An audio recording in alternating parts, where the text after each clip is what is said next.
The evening air was thick with the scent of roasted lamb and truffle butter, the soft hum of conversation floating through the elegant courtyard of Lardon, the city's most exclusive restaurant. Crystal glasses shimmered under golden candlelight, and the clink of fine silverware filled the space, a symphony of luxury.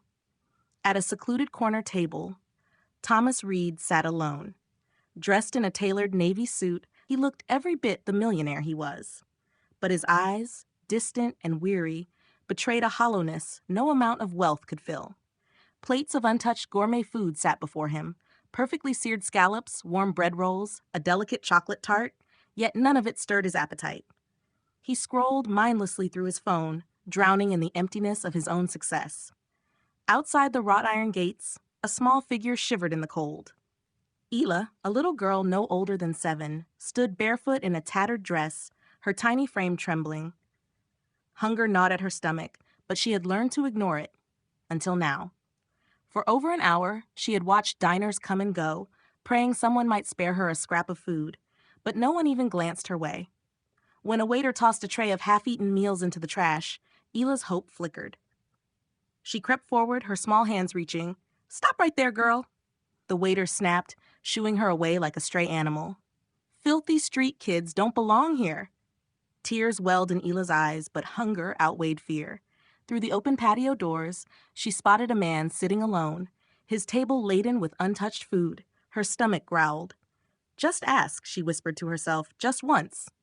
Summoning every ounce of courage, she stepped forward. Gasps rippled through the restaurant. Where did she come from? A woman in pearls whispered. "Security should be watching the gates." A man muttered. The head waiter stormed toward her, his polished shoes clicking sharply. "Little girl, leave immediately." But before he could grab her, Ela looked up at Thomas with pleading brown eyes. "Sir," her voice was barely a whisper. "Can I eat with you?" The entire restaurant fell silent. Thomas looked up, startled. The sight of her, small, fragile, her sunken cheeks streaked with dirt, sent a jolt through him.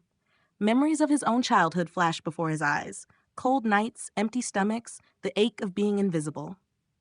"Please," Ela added softly, clutching her torn dress. "I'm sorry to ask. I haven't eaten in 2 days." The waiter scoffed. "Sir, shall I remove her?" Thomas didn't answer at first. His chest tightened as he studied her, the way her tiny hands shook, the desperation in her voice. Something inside him broke. "No," he said firmly, standing abruptly. "Bring another plate, the best you have, and hurry." Ela's eyes widened in disbelief. "Really?" Thomas knelt to meet her gaze. "Yes. What's your name, sweetheart?" "Ela," she whispered. "Come sit with me, Ila." The restaurant erupted in murmurs. "Is he serious?" a woman hissed. "A millionaire dining with a beggar? Disgraceful." Thomas ignored them all. He pulled out the chair beside him and helped Ela climb onto the plush seat. "Tonight, you're my guest." When warm bread arrived, Ela clutched it like a treasure. Tears spilled down her cheeks as she took her first bite. "Thank you, sir," she whispered. "I thought no one cared." Thomas's throat tightened. For the first time in years, he felt something. Real, raw, human. As Ela ate, she spoke softly. "My mama used to make bread like this before she went to heaven." Thomas's heart shattered. "And your father?" Her voice cracked. "He left after Mama died. Said I was too much trouble."